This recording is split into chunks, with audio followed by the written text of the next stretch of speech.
औज़ुबिल्लाहिमिनश्शैतानिर्रजीम बिस्मिल्लाहिर्रहमानिर्रहीम। Class 12 students, subject physics, higher secondary school Ashfora है। आज का हमारा जो न्यू यूनिट शुरू हो रहा है, electromagnetic induction and alternating current.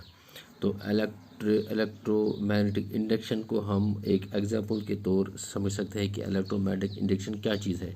तो इलेक्ट्रोमैग्नेटिक इंडक्शन के लिए हम एक एग्जांपल लेने के हम एक कंडक्टर ले लेंगे और एक बार मैग्नेट ले लेंगे। पहले केस में हम कंडक्टर को स्टेशनरी रखेंगे, तो ये जो बार मैग्नेट है इसको हम रोटेट करेंगे। तो जब हम बार मैग्नेट को रोटेट करेंगे तो इस कंडक्टर में एक ईएमएफ जनरेट होगा। तो इन कंडक्टर में एक ईएमएफ जनरेट होगा।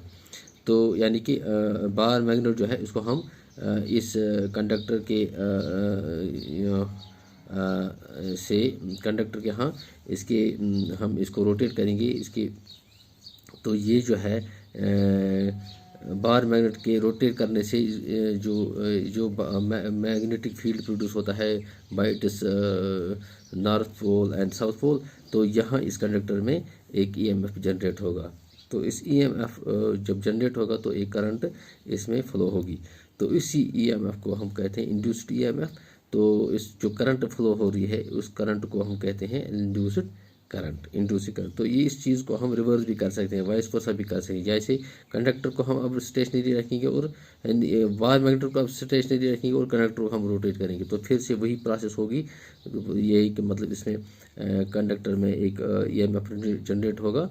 तो ईएमएफ जनरेट होने से एक करंट पास हो रही है, तो करंट वही ईएमएफ को हम इंड्यूस्ड ईएमएफ या करंट को हम उस प्रोसेस को से जो करंट पास होगी उस करंट को हम इंड्यूस्ड करंट भी बोलते हैं। तो इसके लिए ये जो हमने डेफिनेशन लिखी है, the phenomenon of producing current और EMF by changing the number of magnetic lines of force linked with the conductor is called the electromagnetic induction. या the EMF so produced is called induced EMF and the current so produced is called induced current. तो इसको हम तीन property से हम समझ सकते हैं। एक ये कि ये कंसेप्ट जो है ये माइकल फैराडे और जोसेफ हेनरी ने दिए हैं। तो माइकल फैराडे और जोसेफ हेनरी ने इसकी जो ये कंसेप्ट दिया है, तो इसके लिए एक तीन प्रॉपर्टी हम यूज़ करेंगे। तो तीन प्रॉपर्टी से हम समझ सकते हैं कि ये जो ईएमएफ है कैसे जनरेट होता है इस कंडक्टर में। तो हम एक कंडक्टर ले लेंगे, तो जो ये करंट पास हो रही है कंडक्टर में, तो इस करंट को हम मेजर करते हैं गैल्वेनोमीटर से by the deflection of the needle inside the galvanometer. तो इस कंडक्टर के साथ हम एक गैल्वेनोमीटर को जोड़ देंगे। तो कंडक्टर के साथ गैल्वेनोमीटर जोड़ने के बाद हम एक बार मैग्नेट ले लेंगे, तो उसको इस करंट के नज़दीक हम लाएंगे।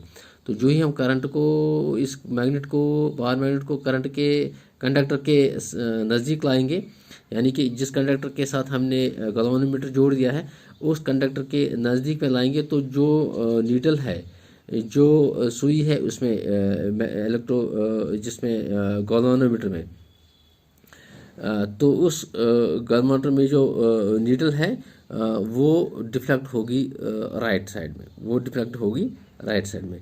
तो जो ही हम मैग्नेट को उसके कंडक्टर के नज़दीक में लाएंगे, तो अगर इसके बाद ये जो है दूसरा है कि अब हम, ये पहला केस था, पहला केस में हम मैग्नेट को कंडक्टर के नज़दीक में लाते हैं, तो ये जो मैग्नेट जो नीडल है जो इसमें गैल्वेनोमीटर में, तो वो डिफ्लेक्शन दिखा रही है। तो डिफ्लेक्शन मान लीजिए वो राइट साइड में है। तो दूसरा स्टेप है कि हम इसको मैग्नेट को अब वापस ले रहे हैं, इससे दूर ले रहे हैं। तो ये जो नीडल है अब ये रिवर्स होगी, अब ये लेफ़्ट साइड में डिफ्लेक्ट होगी। तो तीसरा केस है कि अगर इस मैग्नेट को हम स्टेशनरी रखेंगे, रुके हुए रखेंगे, यानी कि इसको हम घुमाएंगे नहीं, तो डिफ्लेक्शन भी गैल्वेनोमीटर में डिफ्लेक्शन भी नहीं होगी। इसका मतलब यह है कि कंडक्टर में ईएमएफ प्रोड्यूस नहीं हो रहा है। तो असली वजह क्या है कि पहले केस में जो है डिफ्लेक्शन दिखा रही है राइट साइड में, दूसरे केस में कि ये रिवर्स डिफ्लेक्शन दिख रही है लेफ्ट साइड में, और तीसरे केस में ये नहीं डिफ्लेक्शन दिखा रहा है। तो पहले केस में जब हम मैग्नेट को इसके कंडक्टर के नज़दीक लाते हैं, तो वहाँ जो है जो मैग्नेट से जो मैग्नेटिक लाइन्स ऑफ फोर्सेस जो हैं, जो मैग्नेट से प्रोड्यूस हो रहे हैं, और जो मैग्नेटिक लाइन्स जो है वो नॉर्थ से शुरू और साउथ से ख़त्म हो रही हैं, वो लाइन जब इंटर हो रही हैं कंडक्टर की, हाँ, तो वहाँ जो है वहाँ फ्लक्स बढ़ता है। फ्लक्स क्या है, वहाँ फ्लक्स इंक्रीज हो रहा है। तो जब फ्लक्स इंक्रीज होता है तो करंट नेचुरली इसमें एक पर्टिकुलर डायरेक्शन में मूव हो रही है कंडक्टर में। तो जब एक पर्टिकुलर कंडक्टर में डायरेक्शन मूव हो रही, तो ये जो गैल्वेनोमीटर है वो डिफ्लेक्शन दिख रहा है राइट साइड में। तो डिफ्लेक्शन दिखा रहा है राइट साइड में। बच्चों दूसरे पार्ट में हम ये कंटिन्यू करेंगे।